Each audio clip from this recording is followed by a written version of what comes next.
दिन है शुक्रवार, तारीख 12 अप्रैल और आप सुन रहे हैं वर्कर्स कनेक्ट रेडियो का हिंदी प्रसारण। सुर्खियों से करेंगे शुरुआत। छत्तीसगढ़ के दुर्ग जिले में डिस्टिलरी के मजदूरों को ले जा रही बस गड्ढे में गिरी, 12 की मौत, 14 से अधिक घायल। त्रिपुरा के 700 शिक्षकों ने राज्य सरकार द्वारा बर्खास्तगी के खिलाफ लगाई सुप्रीम कोर्ट में गुहार। तेलंगाना के हैदराबाद में कम टैरिफ से परेशान ऐप आधारित टैक्सी सेवा प्रदाताओं का अनूठा विरोध प्रदर्शन, सवारी के दौरान एयर कंडीशनिंग की बंद। इटली में भूमिगत जल विद्युत संयंत्र में विस्फोट के बाद 7 मजदूरों की मौत, 6 बुरी तरह से जख्मी। और फ्रांस में ओलंपिक के लिए मेडल बना रहे टकसाल कर्मचारियों ने रखी पुलिस कर्मियों के बराबर बोनस की मांग। अब खबरें विस्तार से। छत्तीसगढ़ के दुर्ग में कुम्हारी इलाके में स्थित केडिया डिस्टिलरीज के मजदूरों को ले जा रही एक बस के मिट्टी की खदान में गिरने की खबर है।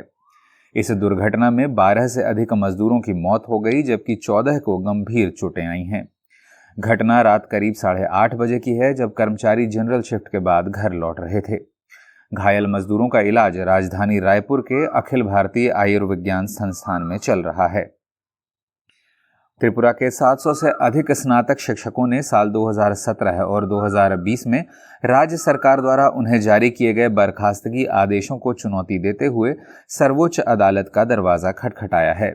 साल 2014 में त्रिपुरा हाईकोर्ट की एक खंडपीठ ने 10,000 से अधिक शिक्षकों की नियुक्ति यह कहकर रद्द कर दी थी कि राज्य सरकार द्वारा जारी रोजगार नीति कानूनी कसौटी पर खरी नहीं है। शिक्षकों ने यह दावा करते हुए सुप्रीम कोर्ट का दरवाजा खटखटाया है कि उनकी भर्ती उस समय लागू भर्ती नियमों का सही पालन करते हुए की गई थी और उनका मासिक वेतन अभी भी राज्य के कोष से निकाला जा रहा है, जिसे कुछ भ्रष्ट अधिकारी गुल किए जा रहे हैं, जिससे राज्य को नुकसान हो रहा है।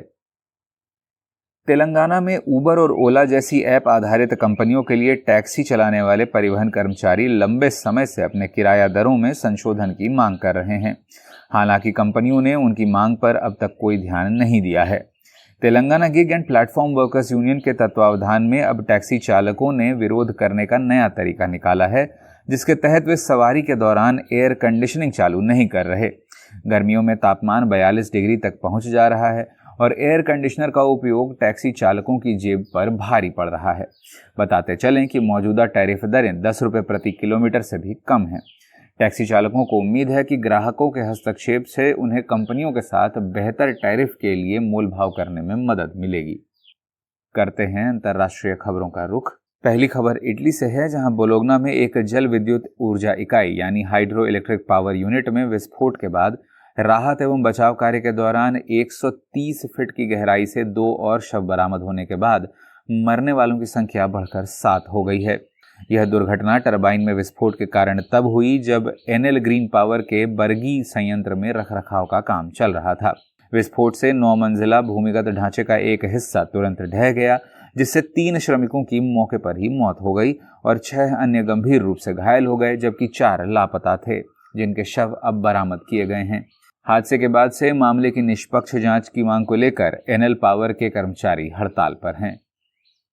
फ्रांस की राजधानी पेरिस में ओलंपिक के लिए पदकों का उत्पादन रुक गया है, क्योंकि टकसाल के कर्मचारी पुलिस कर्मियों सहित अन्य सरकारी कर्मचारियों के समान भत्ते और ओलंपिक बोनस की मांग को लेकर हड़ताल पर हैं।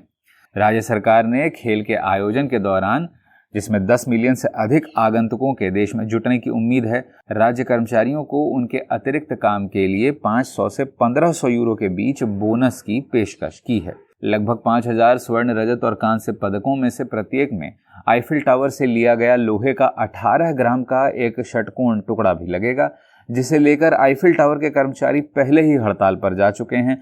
उनका कहना है कि प्रबंधन इस प्रसिद्ध धरोहर के रखरखाव की अनदेखी कर रहा है। इस अंक में बस इतना ही। देश दुनिया की ताजा तरीन खबरें लिए अगले हफ्ते फिर होगी आपसे मुलाकात। तब तक के लिए दें इजाजत।